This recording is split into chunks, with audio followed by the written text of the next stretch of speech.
అయితే జస్ట్ 80 మార్క్స్కి, ఎందుకంటే మీకు 20 మార్క్స్ అందరికీ ఇంటర్నల్ ఉన్నాయి కాబట్టి. ఫస్ట్ సెక్షన్ 1లో చూడండి, 2 టైప్స్ ఆఫ్ క్వశ్చన్ పేపర్స్ ఉన్నాయి ఇక్కడ. అంటే సేమ్ క్వశ్చన్ పేపర్ అయితే సేమ్, బట్ ఇవ్వడంలో డిఫరెన్సెస్ ఉంటుంది. సెక్షన్ 1లో ఏముంది, మొత్తం 7 క్వశ్చన్స్ రాయాలి. ఈ 7 క్వశ్చన్స్కి ఈచ్ క్వశ్చన్ 2 మార్క్స్ ఉంటుంది. అంటే 7 క్వశ్చన్స్ రాస్తే 7 2 14. అంటే మీరేం పెద్ద ఇంత రాయనక్కర్లేదు, జస్ట్ 1 to 2 లైన్స్. ఒకవేళ మరీ ఎక్కువైతే 3 లైన్, అంత కూడా పోనక్కర్లేదు, 2 మార్క్స్ కాబట్టి. ఈ మెయిన్ ఇంపార్టెంట్ ఎన్ని మార్క్స్కి ఎంత ఆన్సర్ ఇవ్వాలా అన్నది మాత్రమే ఇంపార్టెంట్, అర్థం చేసుకోవాలి. జస్ట్ ఇది 2 మార్క్స్ క్వశ్చన్ కాబట్టి 7 క్వశ్చన్స్కి మీరు అటెంప్ట్ చేయాలి, 14 మార్క్స్. ఇక చూడండి, ఈ క్వశ్చన్ పేపర్లో 7 క్వశ్చన్ అండ్ ఆన్సర్సే ఇచ్చారు. ఇంకొక టైప్ ఆఫ్ క్వశ్చన్ పేపర్లో అంటే వాళ్ళు ఏమి ఇచ్చారు, మీ టెక్స్ట్ బుక్లో ఉన్న క్వశ్చన్స్ 3 ఇచ్చారు. What are the uses of height showing maps, write two reasons of revolt of 1857, write two sentences about village deities.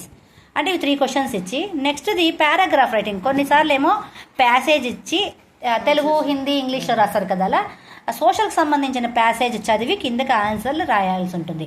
కానీ ఇక్కడ చూడండి, some important Kings of Vizianagaram, అంటే విజయనగరం అక్కడ ఆ ఏరియాని పరిపాలించే రాజుల లిస్ట్ అంతా ఇచ్చారు.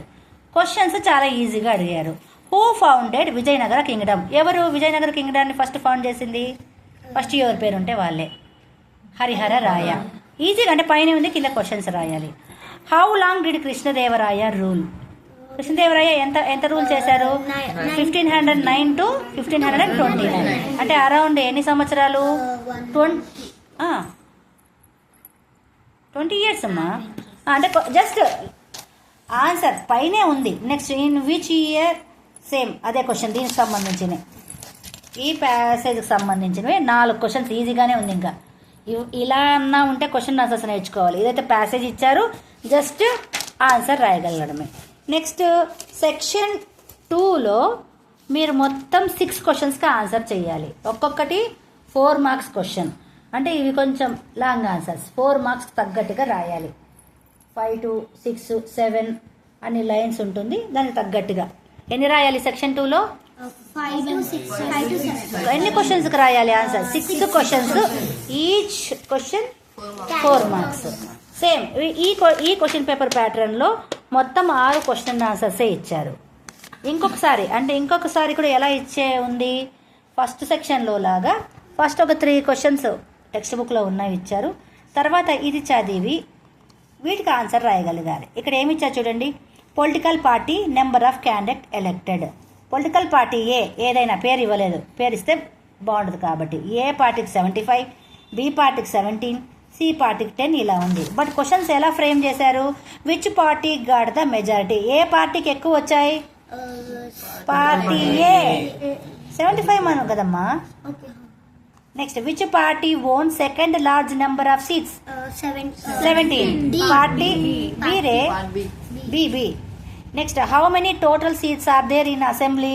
160. Member of which party is elected as chief minister, అంటే ఎవరికి ఎక్కువ వచ్చింటే వాళ్ళు అనమాట. అది మీరు అర్థం చేసుకొని ఈ ప్యాసేజ్కి ఇది చదివి వీటికి ఆన్సర్ రాయగలగాలి.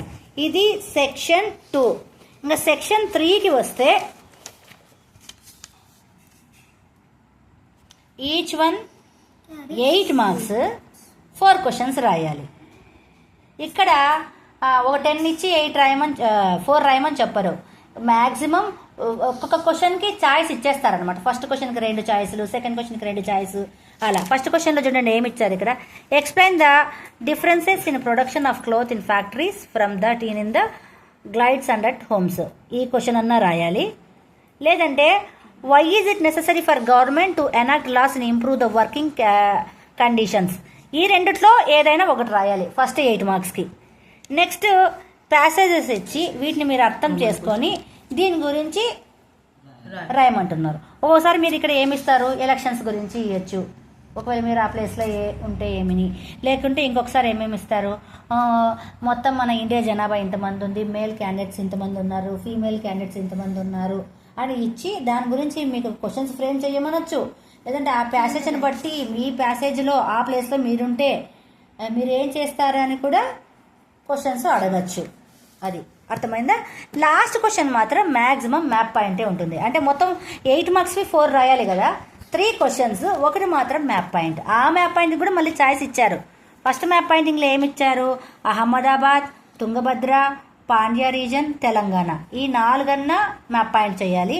లేదంటే Bijapur, capital of Kakatiya, Chola region, Hyderabad, ఇవన్నా చేయాలి. అంటే ఆ 4 కానీ ఈ 4 కానీ. ఇంకొక దాంట్లో ఏమి ఇచ్చారు చూడండి, వీళ్ళకి ఇంకా ఈజీగా ఉంది.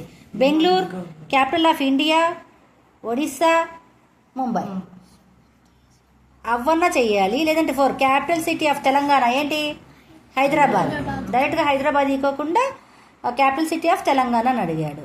అండమాన్ నికోబార్ ఐలాండ్స్, లడాక్, జైపూర్, ఈ 4 చేయాలి. ఇక్కడతో map pointing 70 marks question paper finish అయింది. ఇంకా రిమైనింగ్ 10 మార్క్స్కి ఏముంటుందంటే బిట్ పేపర్ ఉంటుంది అన్నమాట. Objective maximum multiple choice questions, ఇంకా ఆడే ఆన్సర్ ఉంటుంది. 4 ఒకదాన్ని మీరు ఫైండ్ అవుట్ చేసి రాయాలి. సేమ్ వీళ్ళు కూడా 10 మార్క్స్కి. ఒకసారి మ్యాప్ పాయింటింగ్ కూడా ఇచ్చి అడుగుతున్నారు. సమ్మక్క సార్లమ్మ జాతర is held in which district, ఆ డిస్టిక్ ఇందులో ఏదో కనుక్కోవాలి మీరు. ఇది మ్యాప్ పాయింట్ 10 మార్క్స్. చాలా